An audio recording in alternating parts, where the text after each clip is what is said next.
ladies and gentlemen. Oh, yeah, baby. Look at this. Whoa. And the bench is empty. He better watch. He just got technical and thrown out. These are NBA legends who hate each other. And I never thought I'd hear about NBA legends beefing over balls until I learned about the beef between Kareem and LeBron. They were actually beefing over what LeBron chose to do with his balls. See, this wasn't just some old head that was beefing with LeBron.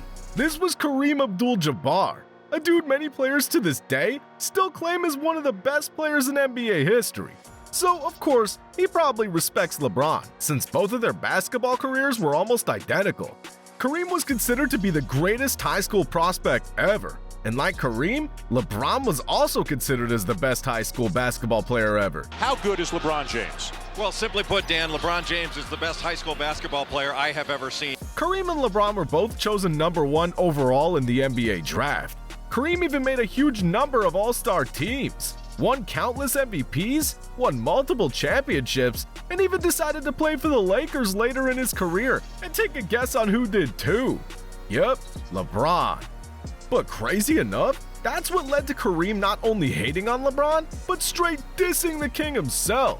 Every time LeBron touched the court, it seemed like there was another record being broken, to the point where fans almost forgot who this old-ass man hating on LeBron even was. But Kareem wasn't going for that. It was only so much more he could take. But that's when LeBron pulled off a clutch moment and decided to do one of the most banned celebrations in NBA history. So you know, as soon as Kareem saw this, it was a wrap, because your boy went on a 20-minute rant about it on ESPN. LeBron was fined $15,000 for doing a big ball stance after the Lakers win over the Pistons. For me, winning is enough. Why do you need to do a stupid, childish dance and disrespect the other team on the court? It doesn't make sense. Goats don't dance. With all the disses from Kareem, LeBron stayed quiet though, because he knew he was about to do something that would silence Kareem for good. LeBron was about to pass Kareem's most legendary record, most points scored in NBA history, and he knew once he did that the beef between him and Kareem would be over.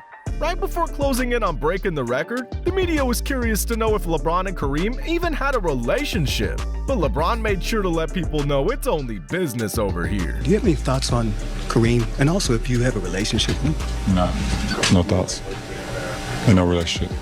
Even one of Kareem's ex-teammates, Magic Johnson, knew Kareem was salty about LeBron being on the verge of passing his record. Me personally, I don't think Kareem gets the credit that he deserves. No. But he's always been able to hang his hat on, I'm the all-time lead scorer. Exactly. People don't talk about the number 2. No. People don't talk about the number 2 scorer. No. They don't talk about the number 2 assist man. The number 2 rebounder. The number 2 block shot. Nobody cares about number 2. It's number 1. Mm-hmm. How do you think he will handle that? Well, I don't think well. I mean, let's just be honest. If I got to say it, we got to be honest. Right. You know, and the fact that it's a dude playing for the Lakers too. Right. You know, it's a dude playing in LA. Right. You know, so I think it'll be a hard pill to swallow. He eventually, because he's had that record for almost 40 years, Kareem. Imagine. And I think he thought he was gonna have it forever. On February 7, 2023, LeBron was ready. He came in all black for the funeral because he knew after this, it would be the last time he'd get a diss from Kareem. And funny enough, Kareem's loose hip ass decided to show up to the game. But no matter, LeBron had his sights locked in on the scoring record, and this next play would change history. LeBron is 2 points away from becoming the NBA's all-time leading scorer. Westbrook with it. Give it to LeBron at the right elbow. LeBron, one-on-one against Kenrich Williams, backing him in. Turns, shoots. Scores! There it is! All hail the new king in town. Young and old, gather round. From one iconic Laker to another. The king, LeBron James, has passed the captain, Kareem Abdul-Jabbar, and LeBron now stands alone as the NBA's all-time leading scorer. LeBron stands alone at the top. But unlike Kareem and LeBron, this next beef all started because this player stabbed his best friend in the back. See, back in 2008, Kevin Durant and Russell Westbrook became teammates, and they spent the next several seasons becoming one of the most dominant duos in NBA history. but in 2016, after being eliminated by the Golden State Warriors in the Western Conference Finals, KD in the back of his mind blamed Russ and felt like he would never win a championship with him. So KD started shooting his shot at teams across the NBA, and even though he told Russ to his face that he wasn't leaving OKC and that this loss was a part of their journey to a championship, KD's ass went out the very next day and signed with the Warriors, the same team that just sent them packing from the playoffs last week. Jesus! Was it last week? I think it was last week. You get the point. But the worst part about all this is that KD didn't even have the balls to call Russ before announcing his decision. Russ straight up found out what happened by checking Twitter. After that, it seemed like the whole world was against KD. Everywhere you turned, there was somebody talking about him. The media ain't trying to do a damn thing, Kevin Durant. You did it when you left. And you didn't even have the decency to see him face to face, man to man, and tell him. Or for that matter, pick up the phone and tell him. You decided that he was gonna find out like everybody else found out with the news. But honestly, can you blame him? I mean, KD, if the last thing you told me is that you weren't leaving me but then left me for this, I'd be heated too. Damn, it's sad to see beefs destroy a friendship. But let's talk about a player who said something so crazy about an NBA legend that even I almost had to call him and tell him you're tripping. This is Paul Pierce, and this is Dwayne Wade. Both Pierce and Wade were captains of two of the most dominant teams ever in the NBA during the same seasons, so it's no surprise that these two teams sparked a rivalry, especially when every time they played each other, they would damn near fight. But things got really crazy when Dwayne Wade recruited LeBron James and managed to take one of Pierce's closest teammates, Ray Allen, and add him to his squad. After that moment, the Celtics never managed to beat the Heat again, and the Heat went on to win 2 more championships. Wade's career was at its pinnacle while Pierce's broke knee ass was struggling just to not get traded, until eventually he decided to retire and become a NBA analyst? This man Pierce stayed saying the craziest things. I could probably get a layup versus the Lakers right now. Whoa. Oh, I had them broad shoulders. That's why I could just put the shoulder in you. And DeMar reminds me a lot of myself. You see all these kids doing the step back is because I pioneered. Oh, my. But one day, one question was raised about who had a better career between him and D-Wade. And I think Pierce might have been off the Henny that day because this answer had everybody confused. Paul, riddle me this. Who's the better NBA player? That's easy. I can say that off the bat. That's me. If you give me Shaq, if you give me LeBron, they did. Call the big three. Yeah, we got that late, but like early in my career. I mean, what are you doing right now? If you give me these guys early in my career. Well, let me ask you this. What would have been a perfect time for you, Paul? Let's make sure we get this right. When I was 24 years old, okay. You give me Shaq. When I'm 24, 25, you give me LeBron and Bosh. I'll be sitting on 5 or 6 championships, easy. 5 championships? Really? Yeah, aight.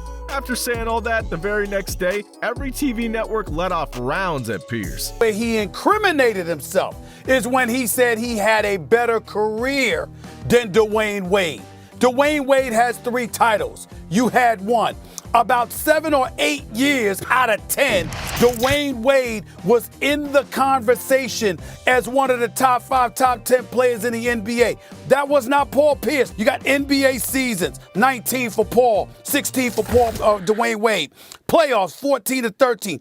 All-Star games, 10 to 13. MVPs, they both had 1 in the finals. All-NBA first team. Paul Pierce never made an All-NBA first team. Dwayne Wade was on it twice. All-NBA teams. Paul Pierce made it 4 times. Dwayne Wade made it 8 times. All-defensive team. Paul Pierce never made it. Dwayne Wade made it 3 times. And since Dwayne Wade isn't here to defend his honor, I'm here. No, props out to Dwayne Wade. Magnificent. No, it's my turn. My turn. Don't backtrack. Don't backtrack. He's made All-NBA first team twice. Paul hasn't done it. He made All-NBA 8 times to your 4. Ooh. He's made All-Defensive team 3 times to your 0. Ooh, 0. That's rough. He's won 1 scoring title. You weren't able to win the scoring title. That's too bad. He has 3 rings. You have 1 ring. Ooh, 3 is bigger than 1. And after that, Wade had to let everyone know that the Paul Pierce hate he was receiving was just due to Wade being Pierce's new father. You were talking earlier about what you've learned. I've learned that Paul Pierce is a jackass, and I'm wondering, have you ever wanted to just tell Paul to shut the f*** up? Very subtle, very subtle. Well, listen, rent is expensive in America, and I'm living rent-free right now, so let him keep going. Man, I'm trying to live rent-free too, but at least things didn't turn violent, because this next beef destroyed possibly one of the best duos in NBA history. It all started when during practice, Shaq slapped the shit out of Kobe in the face. Did you hear me? In the face. Tension between these two started when at the beginning of the NBA season, Shaq showed up to training camp 20 pounds overweight. After just winning the NBA championship the previous season, Shaq figured I'll just chill and relax during the offseason because who's gonna stop us? Kobe was furious. He just couldn't understand why a guy like Shaq with all his talents didn't take his job serious. Later that evening, Kobe in an interview said, the guy selling donuts at 7-Eleven has more pride in his job than Shaq. And after he said that, this beef became personal. Interview after interview, these two constantly talked trash about each other. But despite the hate between these two, they still managed to win 3 NBA titles. During the 2003 season, things started to really heat up. When asked by a reporter about the status of the Lakers after Kobe suffered a knee injury, Shaq responded, "This is my team. If he doesn't like it, let him go after this season. Just ask Carl and Gary why they came here. One person, not two, one."